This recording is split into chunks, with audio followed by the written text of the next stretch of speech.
So in my last video, I spoke about discovering I was an indigo child, and I wanted to talk a little bit more about the subject because when I was looking for information, there wasn't any out there, and I felt lost. So after I heard about indigo children, I started looking into the whole story, trying to figure out how it relates to me and why I feel so connected to it. And I started reading. So a lot of the indigo children had problems socially growing up. They never really felt like they fit in. And also, one interesting thing that I read was that they have a big problem with injustice. And my entire life, I've had this thing where I could never do anything I was told to do unless I understood it. And if I saw there was an injustice or something that didn't fit in or that wasn't right, then I would not do it. And I was called a rebel my whole life, because you don't shut up and just do what people tell you to do. And I would look around and see the other kids and I would think to myself, oh my God, it's so easy for them. They just do what they told and they shut up and they're fine with it. And you know, I used to be jealous of the kids because I used to wish that I could just shut up and just do things and be happy and be like everyone, but it just wasn't in me.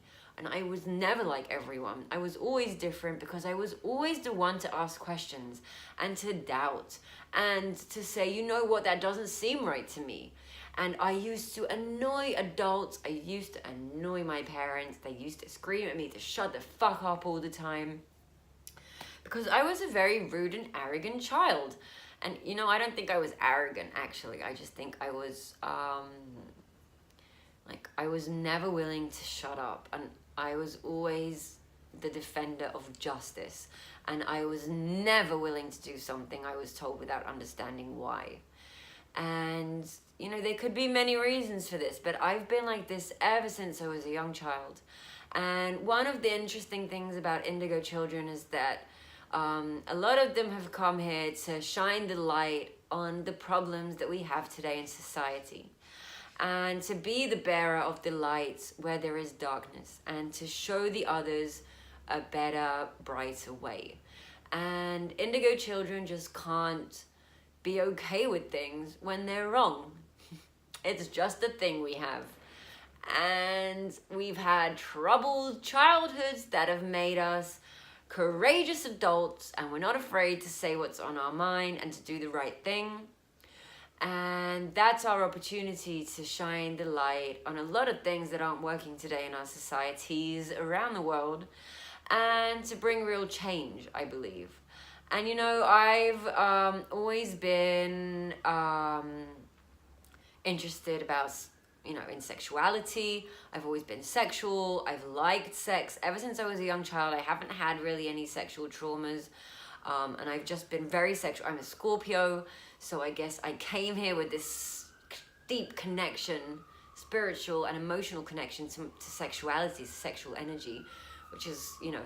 And so I began my journey as a blogger, talking about the injustice between the genders and how women should be able to enjoy sex and to talk about enjoying sex just like men do, and not feel like whores or sluts just because they like sex or because they're talking about sex, because they initiate sex. And I was basically thriving towards gender equality in the bedroom, you know, in the bedroom, which is where I believe all the gender problems that we have do start there. Like, it has an origin there, because if we're not equals in bed, how are we going to be equals in life? If we go to bed and the only thing that's important is the man's orgasm, then again, I'm second place. I'm not as important.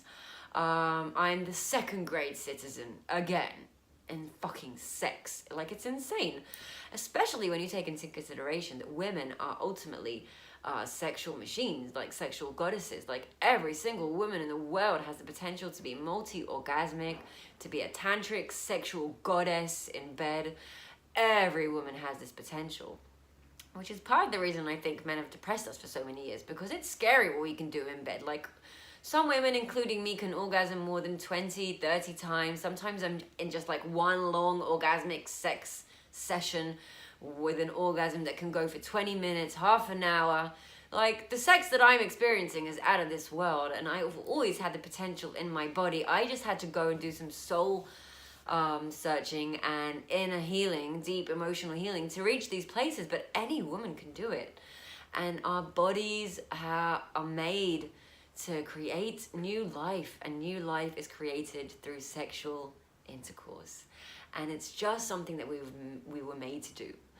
And if women, and this is my belief, if women find their power in the bedroom, in their sexuality, and they own their sexuality, and they love it, and they're connected to it, and they use it, and they live through it, then I believe we can all be happier people. For even men, it will affect everyone in a better way.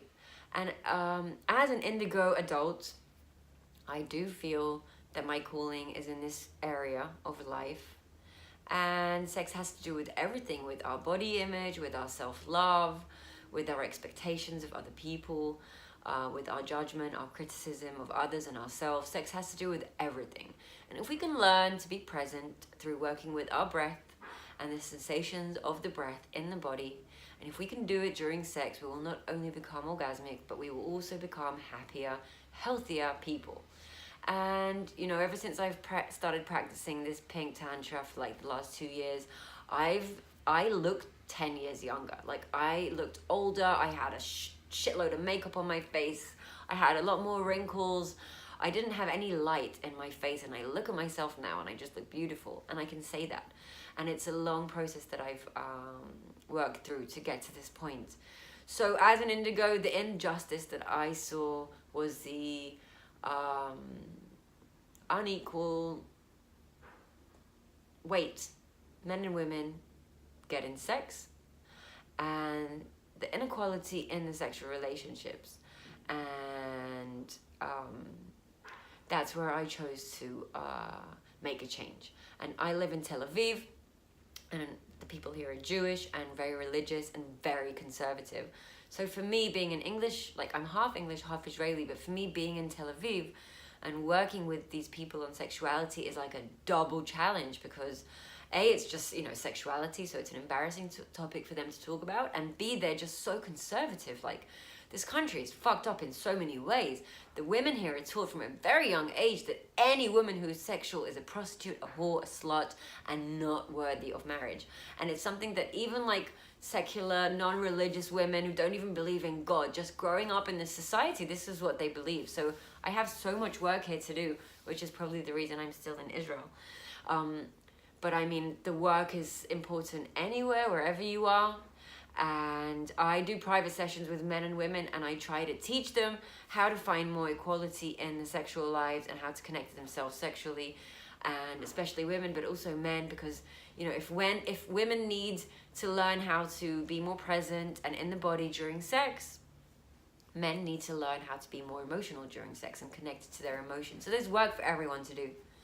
But I did start with the indigo children, so I guess I'll end there. I believe that every indigo child has a specific area in life where they will find that the injustice they see is just unbearable.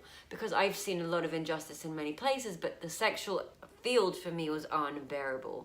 So I knew that that's where I needed to work. But, you know, for not everyone, it's going to be unbearable. So for other indigos, it's going to be economics, it's going to be human rights, the environment. It's going to be all these important, like, poverty, raising money for Africa. And, you know, for every indigo, it's going to be something else. Just find that thing or find that injustice in the world. And, you know, we're not lacking in injustice in this world.